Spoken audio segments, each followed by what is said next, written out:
नेपरा ने बिजली ₹3.33 फी यूनिट महंगी कर दी। माहाना फ्यूल एडजस्टमेंट की मद में बिजली की कीमत में इजाफा किया गया। पाकिस्तान कराची सर्कुलर रेलवे की बहाली के लिए चीनी सरमायाकारी का ख्वाहिशमंद। Main railway line ML1 upgradation का मंसूबा सरमायाकारी के लिए बिल्कुल तैयार है। वजीर आजम की चेयरमैन चाइना एग्जिम बैंक से गुफ्तगू।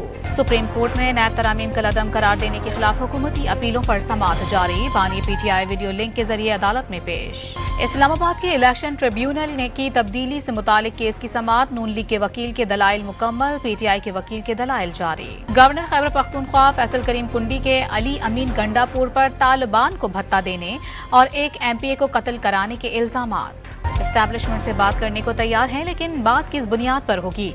जाली केसेस बनाकर बानी को जेल में रखने की सजा किसको दी जाएगी?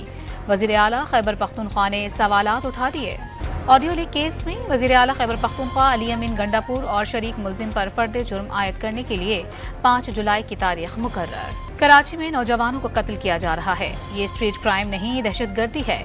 शहरियों में खौफ हरास फैला हुआ है। अमीर जमात इस्लामी हाफिज नईमुर रहमान की प्रेस कॉन्फ्रेंस। इंसानी स्मगलिंग के इल्जाम पर गिरफ्तार सालिम बर्नी को सिटी कोर्ट कराची पहुंचा दिया गया। FIA की जानिब से सालिम बर्नी के जिस्मानी रिमांड की सजा की जाएगी। नैब ने वाल्टन एयरपोर्ट केस में साबिक DG civil aviation authority Khaqan Murtaza के खिलाफ तहकीकात शुरू कर दी। वाल्टन एयरपोर्ट की फरोख्त और दीगर मामलात में अरबों रुपए की करप्शन का इल्जाम। T20 वर्ल्ड कप में पाकिस्तान का सफर आज से शुरू होगा। डैलस में रात 8:30 बजे पाकिस्तान और अमेरिका मद्दे मुकाबिल होंगे। T20 वर्ल्ड कप में ऑस्ट्रेलिया का फातिहाना आगाज। ओमान को बआसानी शिकस्त दे दी। दूसरे मैच में युगांडा ने पापुआ न्यू गिनी को सख्त मुकाबले के बाद 3 विकेटों से हरा दिया।